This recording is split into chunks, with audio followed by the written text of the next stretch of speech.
Welcome, everyone. This is another live podcast of Real Steel Sports on Spreaker Web Radio. This is the magnificent James Krasnerick here, hoping you're all having a phenomenal evening. It is 12 after 11 here from my location in southwestern PA. I've been doing some analyzing of the Wimbledon men's draw and have come to my conclusions on who I believe will be standing when the championship dust settles this time next Sunday. For those of you who are looking at the draw, 3 matches still have not been completed. Stan Wawrinka versus Denis Istomin, John Isner versus Feliciano Lopez, and Simone Bolelli versus Kei Nishikori. They have not been completed yet, and the outcome of those matches actually does have a big impact on how the rest of the tournament will transpire. So let's get straight into this. Here's what we have set so far. Let's talk about the top half first because it's completed, and we can make easier assumptions than the bottom half. When the matches resume, here's are the slated 4th round matches. Top-seeded Serbian Novak Djokovic against 14th-seeded Frenchman Jo-Wilfried Tsonga. Unseeded Frenchman Jeremy Chardy, who's had a pretty impressive run this tournament, versus 26th-seeded Croatian Marin Cilic. My father's lineage is Croatian, so wouldn't mind seeing him pull through that section. Then we have the defending champion and 3rd-seeded Brit, or Scot, Andy Murray, taking on 20th-seeded South African Kevin Anderson, who is a University of Illinois alumni. And then we have Grigor Dimitrov, the 11th-seeded Bulgarian, and unseeded Argentine Leonardo Mayer. Starting with the Djokovic-Tsonga match, I said this would be what the matchup was a few weeks ago, last week when I did my show on this tournament, and I was correct. Because, again, there was nobody in Tsonga's section or Djokovic's section that was going to have any chance of beating him. I know Querrey in real, honestly, Sam Querrey, the American, should have beaten Tsonga. He had so many chances in that final set, but us American players, us new generation, we just can't seem to close out tough matches. But besides the point, Tsonga made it through and will play Djokovic, and I'm not expecting much trouble for Djokovic. I will say, though, as a comment, that the grass is playing a little quicker this year than in years past, and it's evidenced by who's still remaining. There are usually more seeded players remaining in this tournament at this point, or higher-ranking seeds. You look at it this year. Of the 8 best players to enter this tournament, 2 of them are already gone, and that'd be Ferrer and that would be Berdych. Cilic's serve seems so much bigger on this court than it did in years past. Sam Querrey giving Tsonga a really good match, I think, is proof of the quicker courts. The fact that Kevin Anderson took out Fabio Fognini, and also by the fact that this Nick Kyrgios, the wild card from Australia, is still in the main draw.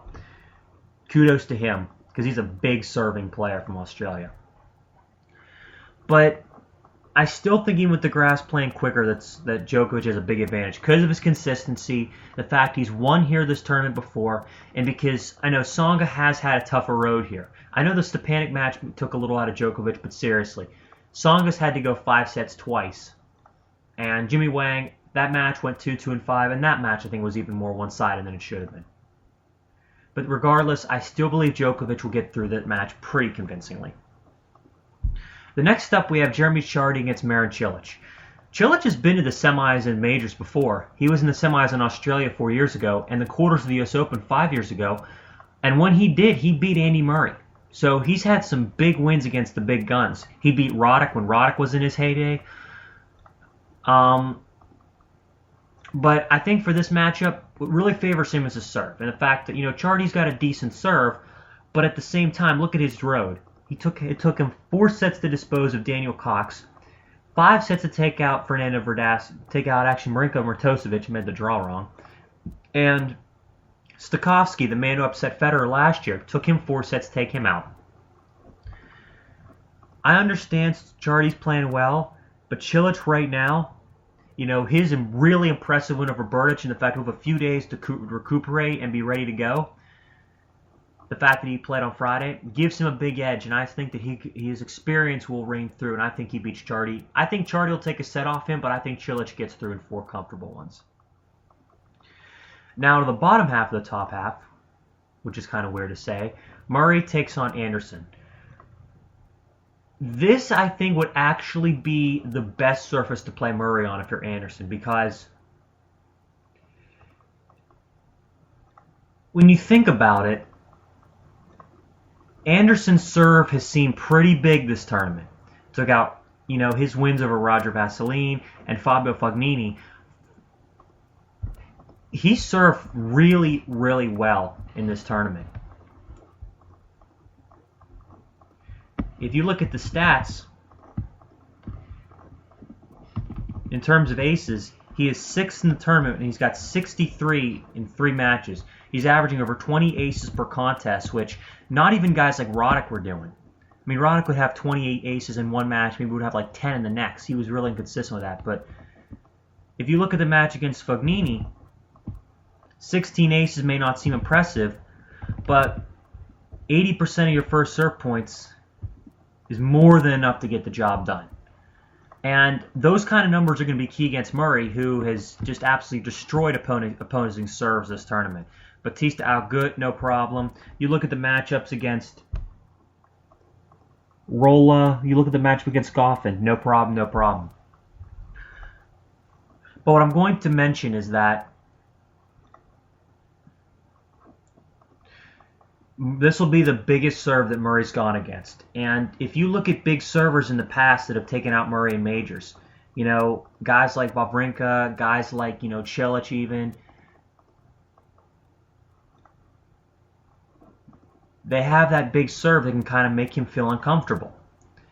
And at Wimbledon, I think it's going to really frustrate him for a while. But at the same time, I think the fact that his serve is being bigger on this court too, and the fact that he's got the home crowd, because it seems like Murray plays with the crowd differently than the other Brits have before him have. If you look at guys other than even including Tim Henman that have tried to win this tournament since Fred Perry did in the 30s, they seem to play with the crowd, with the weight of the crowd on their shoulders. You look at the way the Americans play. Guys like Roddick and Sampras and Agassi, they played when they fed off of the crowd, and Murray seems to be doing that better than his predecessors.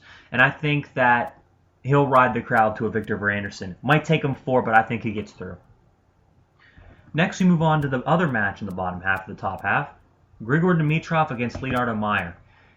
Dimitrov's match against Dogopolov, the comeback and to pull it out 6-1 in the 5th, has been really impressive. I know he kind of bombed out at the French, but I think Dimitrov has the potential to win Grand Slam titles. Now, I know we've said that about a lot of players who came up, fizzled out, and drifted back down, but Dimitrov seems to be enjoying playing a lot. Seems to be having more fun than a lot of other guys did who took it a little more seriously.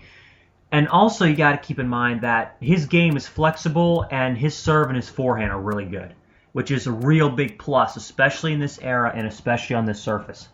I know Leo Mayer has not really played anybody of Dimitrov's skill level this tournament. I mean, Andreas Seppi, Marcos Bagdatis, the former semifinalist here, who's really not been playing well the last few years, and Alex Kuznetsov, they can't compare to Dimitrov. I think he gets through his match with Mayer really simply. So the top half would lead us with Djokovic versus Cilic and Murray versus Dimitrov. I'm going to go with Djokovic over Cilic because I know Cilic has upset Berdych and was beaten Chardy in this draw we're talking about. But again, Djokovic is a former finalist and a former champion here, and the fact that his game is translated better to the grass than anyone could have predicted. And guys like Stepanek being tricky with big serves, and guys like Tsonga being tricky with big serves, Cilic's serve is not as big as Tsonga's, and his ground game isn't as big either. But what it is more consistent, and the fact that Cilic, his second serve is a little bit harder to handle. But when you look at the facts between the two players,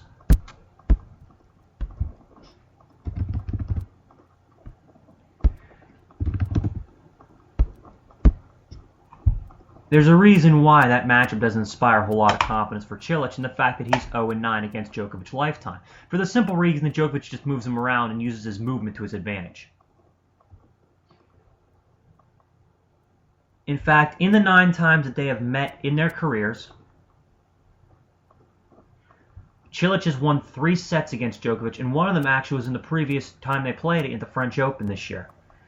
Actually, yes, 3 sets, correct.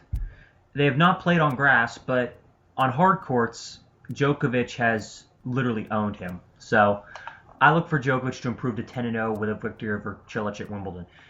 There's a reason why Cilic, he can give other players trouble on grass, but he's not like an Ancic or a Ivanisevic on the grass, because he may have a decent delivery, but those guys were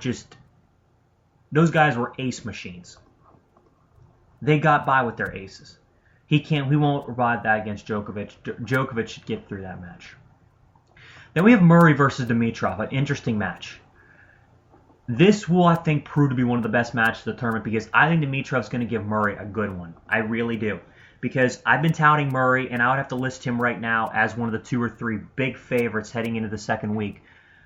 But I don't think his ability and what he can do going forward can be gauged by watching his previous 3. Because look, David Goffin, Blas Rolla, or however you say it, Batista Agut, and Kevin Anderson would be the first really good win, but I would think Dimitrov's a better player overall, much better than Kevin Anderson.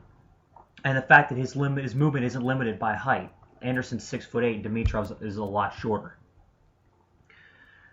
But looking at this matchup, Dimitrov and his game being a lot like Fed, I think helps him, because Fed has had really good success against Murray. I know the head-to-head is really close, but the fact that, Dimitrov's flexible, he can come to net, he's a good mover. The fact that I think his forehand is pretty big, I think he's got all the tools to give Murray a tough match. But even with the quicker court conditions this year, I still think Murray's consistency, his championship status,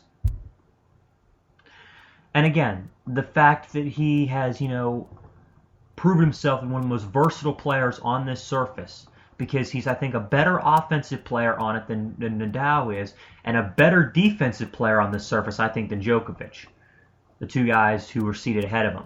So I'd have to liken his chances at winning this match and getting to the semis. The final match of the top half, Djokovic versus Murray, as I predicted last week, will happen again. And I'm changing my pick. Actually, you know what? No, I'm not. I was going to, but I decided, again, Murray, you can't judge what he's done in the first 2 weeks. And honestly, Tsonga and Cilic would be a tougher road than Anderson and Dimitrov. I would have to say Dimitrov's the best of those 4 players, but Tsonga and Cilic unquestionably are better players than Kevin Anderson. So that makes that matchup a little less intimidating. But I think Djokovic gets through because, again, a little more rock solid, better results this year, and I still question Murray's quality of opponents. So I'm going to go with Djokovic to get to the final. Now we move on to the bottom half. As I mentioned the matches earlier that have not finished, the players that are through are 23rd seeded Spaniard Tom Robredo, who will play 4th seed and 7-time champion Roger Federer. Raonic, the 8th seeded Canadian, will take on the winner of Bolelli and Nishikori. And Nick Kyrgios, the wild, I'm going to say his name several different ways the way the rest of this podcast, so don't, be critical. Kyrgios, let's go with Kyrgios. Kyrgios playing against Nadal will be the final match of the bottom half. I'm going with Wawrinka over Istomin because, again, Wawrinka is a Grand Slam champion, done better this year, and I know Istomin took out Tursunov, but Wawrinka is an overall better player. He should use his serve and his forehand to greater effect. I'm taking Wawrinka based on that. Isner versus Lopez. This is a tricky matchup for Isner because Lopez is such a talented lefty, and the fact that he can confuse just about anybody. He's had wins here over guys like Roddick. The 1 year Federer won his first Wimbledon. The only guy Lopez gave him a really tough battle. But in hindsight, I would have to say that Isner, I think, has the edge because his delivery is so much bigger, And Lopez is not going to be able to handle that serve around his head, especially the fact that